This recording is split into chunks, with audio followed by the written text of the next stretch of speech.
Bismillahirrahmanirrahim. Dear students, Assalamu alaikum and welcome again to your online English classes. You're learning English with Shakil Danish. Dear students, आज के lecture में हम pronoun को discuss करेंगे. Today we will discuss pronoun in this lecture. Pronoun की definition है pronoun is used in place of noun. Pronoun एक ऐसा word होता है जिसको हम noun की जगह पे इस्तेमाल करते हैं. Let's take an example. हम एक example लिखते हैं और यहाँ पे बेटा एक question पैदा होता है कि हम pronoun क्यों इस्तेमाल करते हैं. Why do we use pronoun? The answer to this simple question is this: we use pronoun just to avoid repetition. हम repetition से बचने के लिए pronoun का इस्तेमाल करते हैं. वो इस example से हम clarify करेंगे कि repetition क्या होती है.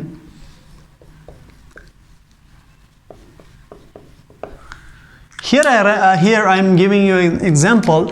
यहाँ पे मैं एक जुमला लिख रहा हूँ. Ali is a boy. Ali is a student. Ali is a nice boy. Right. अब बेटे आप इन तीनों जुमलों को देखें तो यहाँ पे अली रिपीट हो रहा है. Ali is a boy, Ali is a student, Ali is a nice boy. जब भी किसी सेंटेंस के अंदर कोई चीज़ रिपीट होता है तो ऑकवर्ड लगता है. इसी ऑकवर्डनेस से बचने के लिए हम क्या यूज़ करते हैं? प्रोनाउन इस्तेमाल. तो यहाँ पे हम अली की जगह पे एक प्रोनाउन इस्तेमाल करेंगे. What will be that pronoun? He इस्तेमाल करेंगे. यहाँ पे हम ही. अब यहाँ पे ऑकवर्डनेस नहीं है. हमने अली को रिपीट नहीं किया. अली इज़ अ नाउन और उस नाउन की जगह पे हमने ही इस्तेमाल किया है. तो he is a pronoun here. तो प्रोनाउन की बेसिक डेफिनेशन यही है कि हम प्रोनाउन को नाउन की प्लेस में इस्तेमाल करते हैं. We use pronoun instead of noun. Right? This is the simple definition of noun. The main focus of our today's lecture is personal pronoun. Noun की बहुत सारे pronoun की बहुत सारी types है. There are many types of pronoun, but in today's lecture we will be just focusing on personal pronoun, which is very very important. Right? हाँ बेटे, हम पर्सनल प्रोनाउन को डिस्कस करते हैं. जब भी whenever we talk about personal pronoun, जब भी हम पर्सनल प्रोनाउन को डिस्कस करते हैं तो हमारे पास 3 persons होते हैं. we have 3 persons, first person, second person and third person. right? अब हम इसको मज़ीद क्लैरिफाई करने की कोशिश करेंगे. whenever ऊपर लिखते हैं हम personal pronoun. Personal pronoun. Right. इसको बेटे उर्दू में ज़ाती इसमें ज़मीर कहते हैं. पर्सन यानी ज़ात.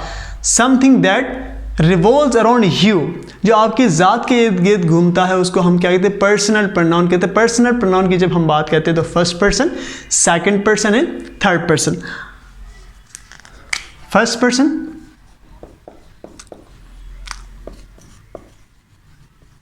second person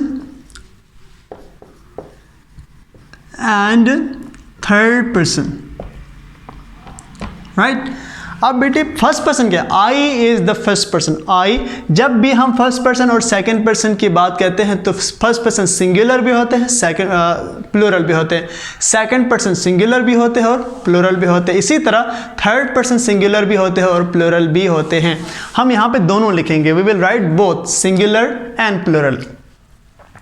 यहाँ पे एक और कॉलम हम यूं बनाते हैं, बना के हम यहाँ पे लिखेंगे सिंगुलर एंड प्लूरल. अच्छा,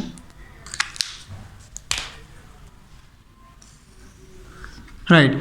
अब I is first person singular. जब मैं कहता हूं I, it means first person singular. जब कहता हूं मैं वी, तो we is also first person but singular. I is first person singular. We is first person but plural. I first person singular. We first person plural. You is second person singular as well as second person plural. You is very interesting because you को आप second person singular भी इस्तेमाल करते हैं और second person plural.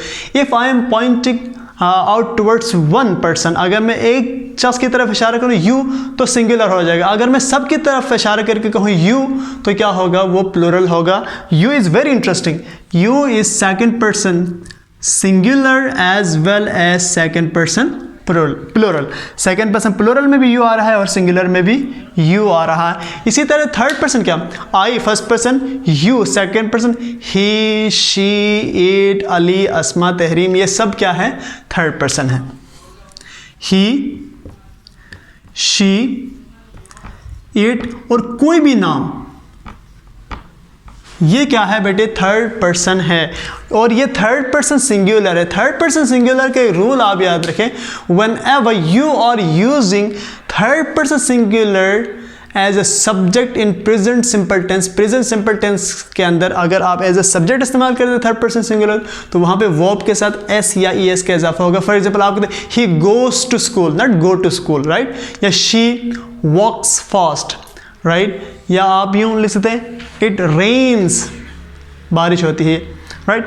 तो इस तरह जब आप थर्ड पर्सन सिंगुलर को एज ए सब्जेक्ट इस्तेमाल करते हैं जुमले के अंदर प्रेजेंट सिंपल के अंदर, तो वहाँ पे वर्ब के साथ एस या ई एस का इजाफा करते हैं। That's why this is very important. तो यहाँ पे मैं एक स्टार बना रहा हूँ। अब थर्ड पर्सन आपके प्लूरल भी है, आप गेस करें क्या हो सकते हैं। He, she, it, they, he, she, it, Ali singular है, they is third person plural, they is third person plural. अब बेटे ये वो मैंने इस पर्सनल प्रोनाउंस यहाँ पे लिखे हैं जिनको आप एज ए सब्जेक्ट इस्तेमाल करते हैं। फॉर एग्जाम्पल आई को आप एज ए सब्जेक्ट इस्तेमाल, फॉर एग्जाम्पल आई से I am a teacher, right, so I यहाँ पे सब्जेक्ट के तौर पे इस्तेमाल, तो यू भी सब्जेक्ट के तौर पे इस्तेमाल हो रहा है, ही, शी, इट।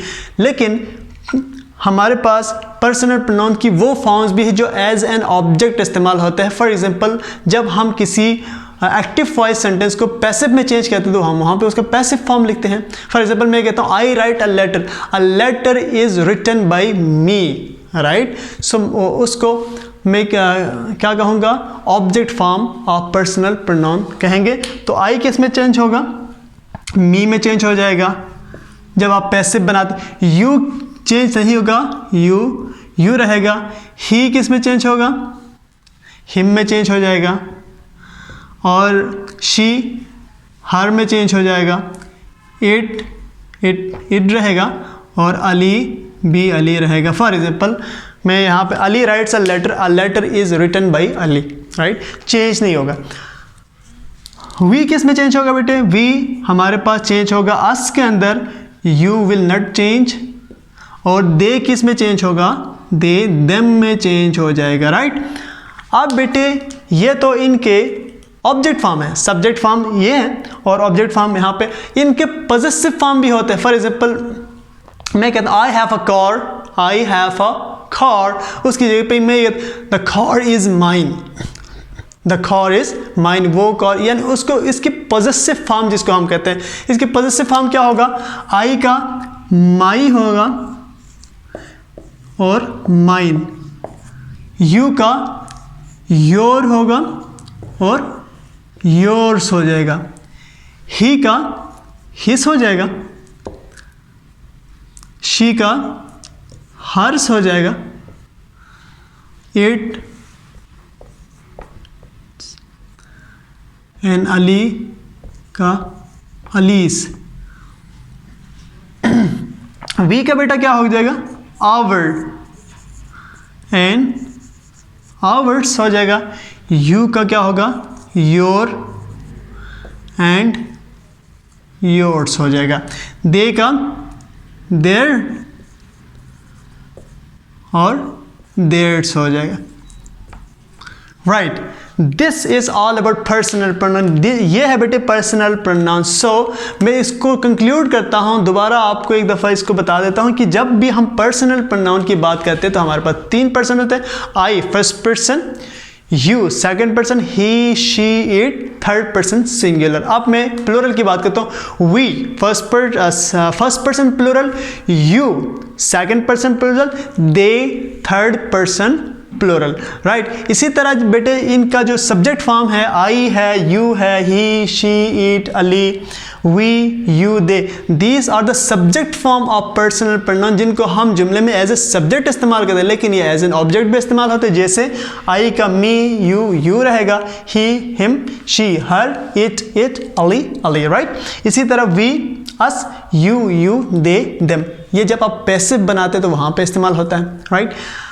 और इनके पॉजेसिव फॉर्म भी होते हैं। पॉजेसिव फॉर्म बेटे आई का माई और माइन है, यू का योर और योर्स है, ही का हिस, शी का हर्ट्स, इट का इट्स, अली का अलीस है, our, ours, your, their, theirs. अब बेटे यहाँ पे एक बहुत इंपॉर्टेंट बात आपने याद, जब भी आप लेटर या एप्लीकेशन लिखते हैं तो एंड पे आपके योर्स ओबीडियंटली, योर्स सिंसियरली, तो वहाँ पे आपने अपोस्ट्रोफी एस नहीं लिखना है। फॉर एग्जांपल आपने ये ऐसे नहीं लिखना है YOUR, अपोस्ट्रोफी एस नहीं लिखना है। यहाँ पे मैंने लिखा है योर्स, उसके साथ मैंने अपोस्ट्रोफी नहीं लिखा है, बिकॉज अपोस्ट्रोफी आप इसलिए नहीं लिखते हैं क्योंकि ये क्या है, आपका पॉजेसिव प्रोनाउन है। पॉजेसिव प्रोनाउन के साथ आप एस के साथ अपोस्ट्रोफी नहीं लिखते, इसीलिए आप लेटर और एप्लीकेशन में जब आप लिखते हैं योर्स सिंसियरली, योर्स ओबीडियंटली, तो वहाँ पे अपोस्ट्रोफी एस नहीं लिखना है, सिंपली आपने लिखना है योर्स ओबीडियंटली।